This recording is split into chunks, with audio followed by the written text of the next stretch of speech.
Well, hello, Confirmands. It is good to see you. I want to welcome you to Year 1, Lesson 8. This is the lesson where we talk about Joseph. If you've got your syllabus out, you'll notice that on the syllabus we were going to do 2 weeks with Joseph, but for reasons that will become clear later, we're going to shorten it to 1 week. We're going to do Joseph 1 week. And for those of you who are ordinarily part of the Tomorrow River Parish, who had your First Communion training here, we spent a lot of time on Joseph and First Communion. So for those of you who got your First Communion training somewhere else, you're just going to have to work a little bit harder, but we're going to do Joseph in 1 week. The other thing that makes me confident we can do this in 1 week is that there are 7, count them, 7 stories in the Eggemeyer's Daily Bible Story readings that are about Joseph. So you should be doing a deep dive on Joseph anyway, and hopefully we can get the information into your heads that you need. You guys did great on the phrase that pays last time. Really well, really impressive. And so I'm grateful for that. It's shorter this time, but again, the new rules are in effect. You must get it exact. Every word in the right order. I'm not counting spelling, but do your best. Try to do a reasonable job, have some pride, and that's the deal. Okay, so Joseph. We talked last time about Jacob and Esau, right? Jacob winds up being renamed by God. His new name by God is Israel. He has 12 sons. Those are the 12 tribes of Israel. Because it's the family we've been following, of course there's favoritism in the family. You know that Jacob, Israel, liked Rachel much better than he liked Leah. He liked Rachel better than the other 2 women, the slave women that he had children by. And his favorite son of all was his firstborn son by Rachel, Joseph. Now, Joseph was younger than the brothers of the other wives, and he was the pesky little brother. He was one of these annoying guys that always wanted to tell people his dreams, and so one day he told his brothers, "I had a dream last night. Who wants to hear my dream?" And the brothers said, "No. Great. So I'll tell you my dream." And he dreamt that he was out in the field working with his brothers. And the brothers started to grumble and roll their eyes because he's never out in the field working. And that he cut a sheaf of grain. They used to bundle the grain into sheafs. He cut a sheaf of grain. His brothers all cut sheafs of grain. But his brothers' sheafs of grain bowed down to his sheaf of grain. The brothers didn't think that was funny. They weren't amused by that. They thought that was just more grandiosity, more boasting. They hated it. Which brings us to the first word of our phrase that pays. The. All right. At any rate, Joseph had another dream that was similar. He dreamt that there were 12 stars in the sun and the moon, and each of the stars represented one of the sons, and the sun and the moon represented Israel and Rachel, and that the 11 stars and the sun and the moon all bowed down to him. And the brothers, again, they hated this. They hated the bragging. They hated that, and even Israel at this point, said, "Are you thinking that your ma and I should bow down to you? What's wrong with you, boy? Oh, I still love you. You're wonderful. You're the best boy ever." And to show him that he thought he was the best boy ever, he gave him a special coat so that he didn't have to work. Right? This was a long sleeve coat of many colors. A person couldn't do hard work wearing this coat. So Joseph just walked around and bossed people around and got in the way and annoyed his brothers. And his dad thought he was spectacular. Well, it came that there was a famine in the land, there was a drought in the land, and they had to move the cattle off to some distance, the sheep and the goats and the cattle. They had to move them to better pasture land, better water. And so Israel sent the big boys, kept Joseph home with him.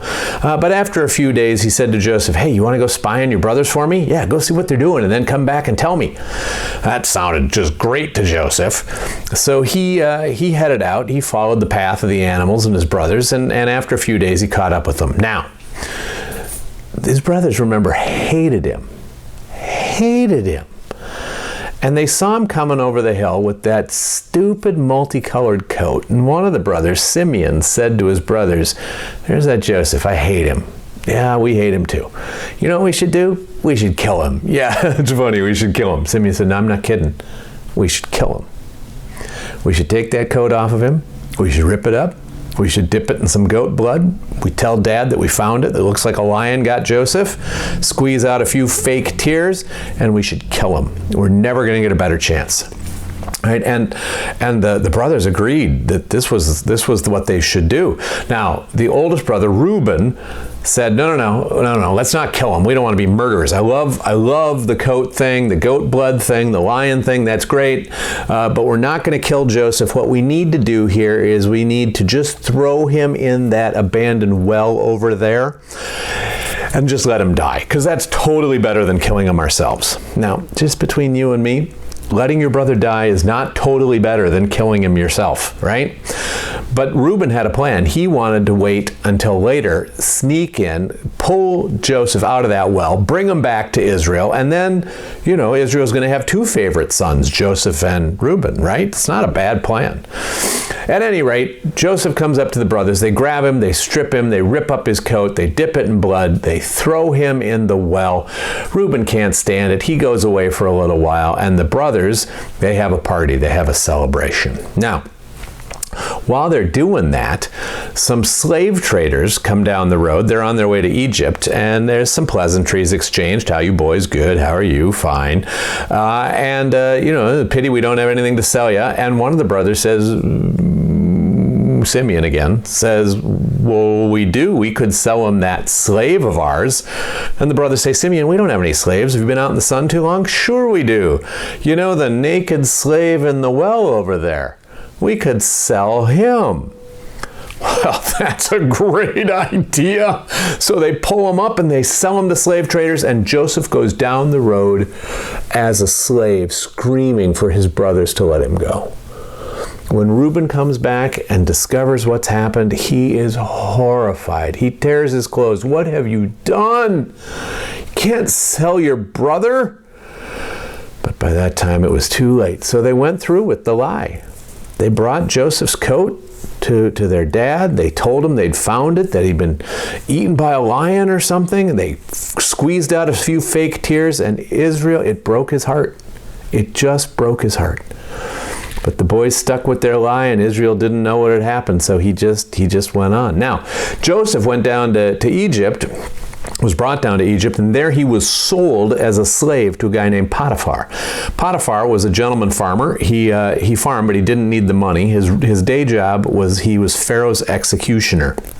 And he bought Joseph, and he gave Joseph a little responsibility, and Joseph did great. And over time, he gave him more responsibility, and Joseph did great. And pretty soon, Joseph was basically running the farm. The problem, though, was that Potiphar's wife thought Joseph was yummy, and she kept trying to trip him into her bed. Joseph said, no, I'm not doing that. It's a sin against God. I won't do it. But she was pretty insistent. And one day, she really worked hard to trip him into her bed, and he resisted, and she grabbed hold of his robe, and he pulled, and his robe ripped, and he ran out of the room naked. And then she started to scream that Joseph had tried to rape her. When Potiphar got home, the farm was chaos, right? People had seen Joseph running away naked. The wife was sobbing. The master's wife is sobbing in her room that Joseph tried to rape her. Again, more lying, more horrible stuff. Joseph still believes that God's got a plan for his life, is going to take care of him, but more horrible stuff. Potiphar could have killed Joseph right there, decides not to, throws him into prison forever. Could have been the end of the story. Looked like the end of the story. Second word in the phrase that pays, price. Price, P-R-I-C-E. At any rate, Joseph's in the prison, and, in prison you work. And he worked, and the warden noticed that he did good work and put him in charge of details, and those details performed well. And again, after a while, Joseph was pretty much running the prison. He was just subject to the warden. And one of the things that he was responsible to was to bring in new prisoners and tell them the rules of the road. And one day, two really important prisoners got brought in. One was Pharaoh's baker, and one was Pharaoh's wine taster. Now, these are incredibly important positions, right? Because the baker can slip stuff into Pharaoh's food to hurt him.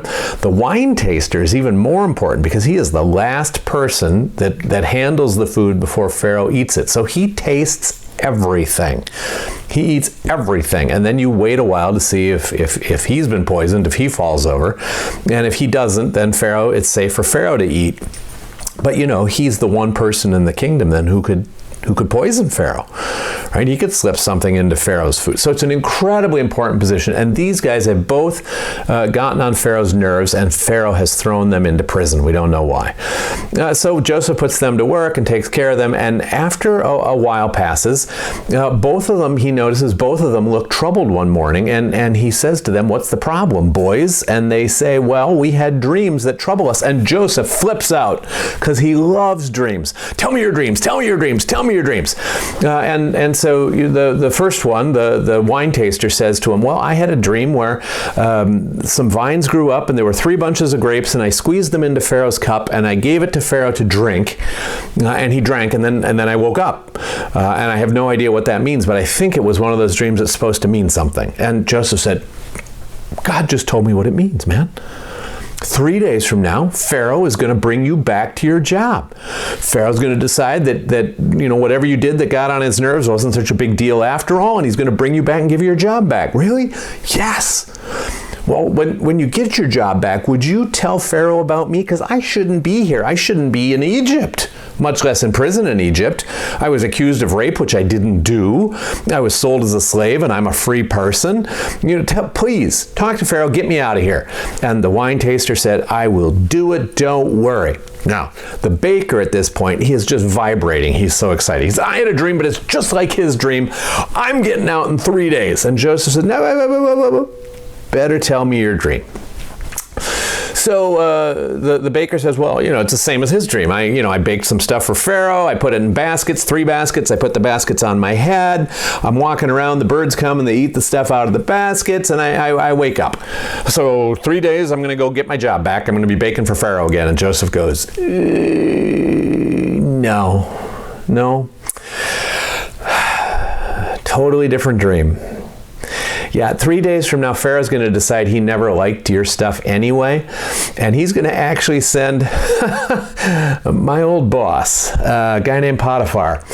And Potiphar's going to cut your head off, and he's going to stick it on a stick, and the birds of the air are going to come, and they're going to eat the flesh off your skull. Sorry. Well, 3 days later, 2 groups come from Pharaoh. One led by Potiphar grabs the baker, cuts his head off, puts it on a stick, feeds the birds. The other group comes and gets the wine taster and brings him back to his job. And Joseph is saying, "Please tell the Pharaoh about me. I will. Please tell him. Don't forget. I won't forget, Joseph. Please don't forget. Joseph, you can trust me. Stop telling me this. I won't forget." Of course, he forgot. Didn't tell Pharaoh about Joseph for a week, a month, a year, 2 years. Until one night Pharaoh had some dreams, and none of the royal magicians could tell Pharaoh what the dreams meant. And the wine tester said, "Oh, boss, there's this guy I met in jail. Good with dreams." Pharaoh says, "Get him here." So in the middle of the night, they grab Joseph, they bring him in front of Pharaoh, and Pharaoh tells Joseph his dreams. In the first dream that Pharaoh dreams, there are 7 cows that are just beautiful cows. They are sleek, and they are fat, and they are rich. There's 7 of them, and I mean these are gorgeous cows. And up out of the Nile River come 7 of the boniest, ugliest cows you ever laid eyes on in your whole life. And the bony, ugly cows eat the fat cows, and they're just as skinny and ugly as they were before. And Pharaoh wakes up screaming. He goes back to bed, and he has a similar dream where there's 7 corn plants, and off these plants grow 7 ears of corn, beautiful full ears of corn with lots of fat kernels on them. And then 7 scrawny naked ears grow out of the stalks, and this part's weird. The naked ears eat the fat ears, and they're just as scrawny as they were before. And again, Pharaoh wakes up screaming. And he says to Joseph, "So now tell me what the dreams mean. You're good at dreams." And Joseph says, "Well, I like dreams, but it's not me, it's God. Whatever, tell me. Is God telling you?" And Joseph said, "Yeah, God tells me. Yeah, God explained both dreams to me. They are the same dream this time. God's preparing you for something that's coming. There's going to be 7 years of famine, or 7 years of plenty, where there's just food everywhere. And they're going to be followed by 7 years of famine that are so desperately bad that no one will even remember the good years. That's what the fat cows and the fat ears, the years of plenty, and then the skinny cows and the skinny ears are the years of famine. It's going to be brutal. And God wants you to get ready. And Pharaoh says, well, how would I get ready? And Joseph says, you get the smartest guy in the kingdom and you put him to work. That for the 7 years, he collects all the excess food he can so that when the famine comes, he can open the storehouses and feed Egypt. And Pharaoh says, I think I got the guy. Is he smart? Yeah, he's real smart. Will he do it? I think he'll do it. Who'd you have in mind? And Pharaoh says, you. You can imagine Potiphar standing there, wanting to vomit.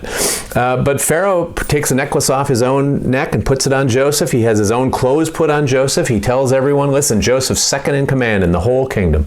I'm the only person that he can't boss around. But if he tells you to do something, you do it.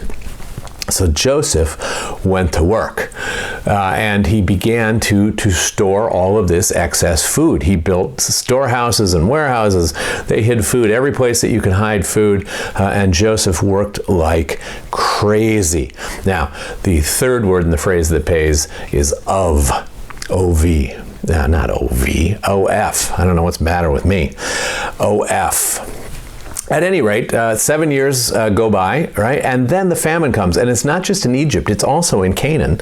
And Joseph's family back in Canaan is feeling the effects of it. They're hungry. And there's a rumor going around that there's food in Egypt. So Israel sends 10 of his sons. He has a new favorite, Benjamin, Joseph's full brother, youngest child of Rachel.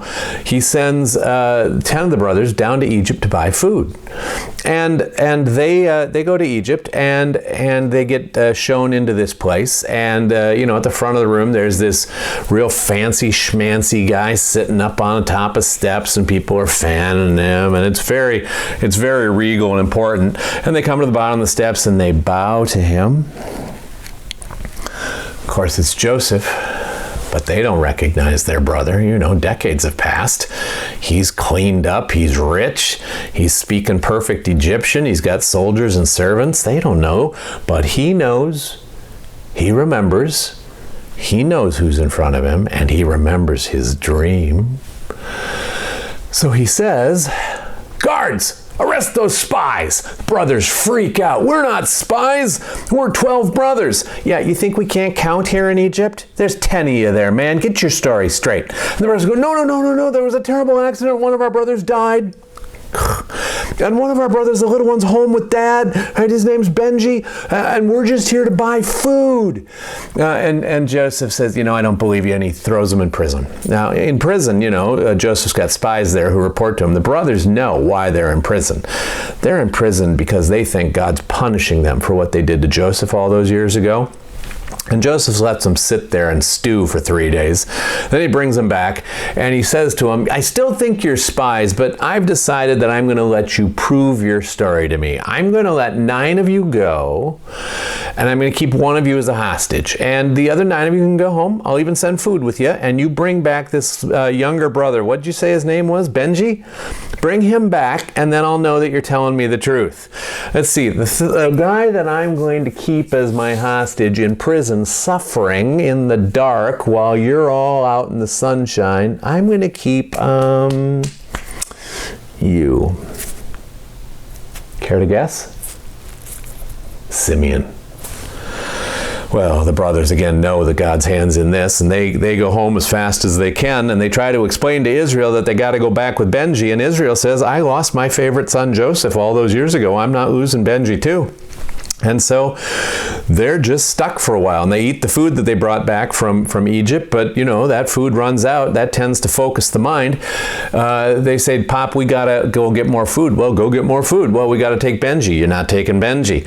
Finally, Judah, one of the brothers, goes to him, and this there are probably going to be questions here. Judah goes to him with his 2 sons, and he says, Pop, listen, I know you're worried about Benji. I will take care of Benji. I'll leave my 2 sons here with you as hostages. If I don't bring Benji back, you can kill my sons.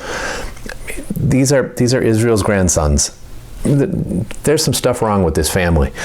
At any rate, finally Israel agrees, and again, the brothers go down the road. There's 10 of them again, because Simeon's in jail, Joseph's run in Egypt, and then there's 10 brothers that go down the road. And they come into the presence of Joseph again, and they bow. Joseph remembers his dreams. He has the guards take him again, and instead of taking him to jail, they bring him to this really fancy mansion, this really fancy house. When they get there, they discover that Simeon's been brought there too, and it turns out that this is the ruler's house, and they are freaked out. Why are we here? Are we being made slaves? And then the ruler shows up, and he arranges them in order, right? And that's easy to do when you're talking about a 4-year-old, a 9-year-old, and a 15-year-old. But if you got a bunch of grown men and you're putting them in order by age, that's not an automatic thing, right? He does it though. He puts them in order, and then he serves them food with his own hand from his own table. And when he gets to Benjamin, he gives them 5 times as much food as everyone else. They are freaked out of their mind.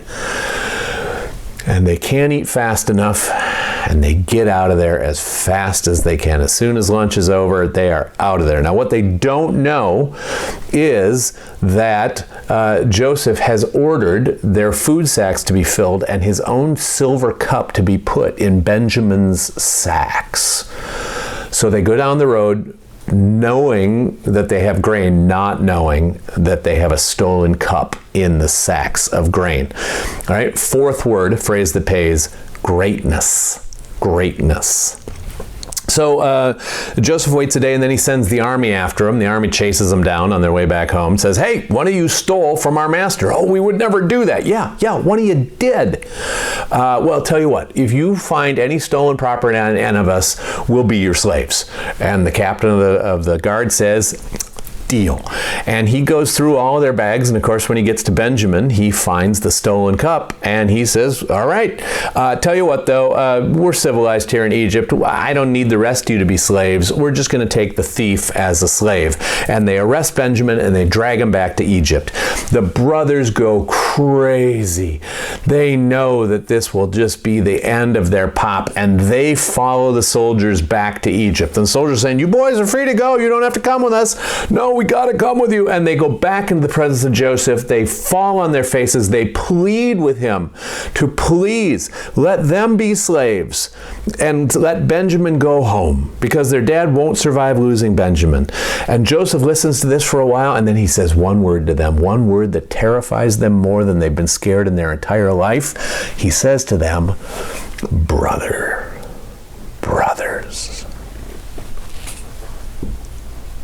And they recognize him. This is the one that they sold into slavery.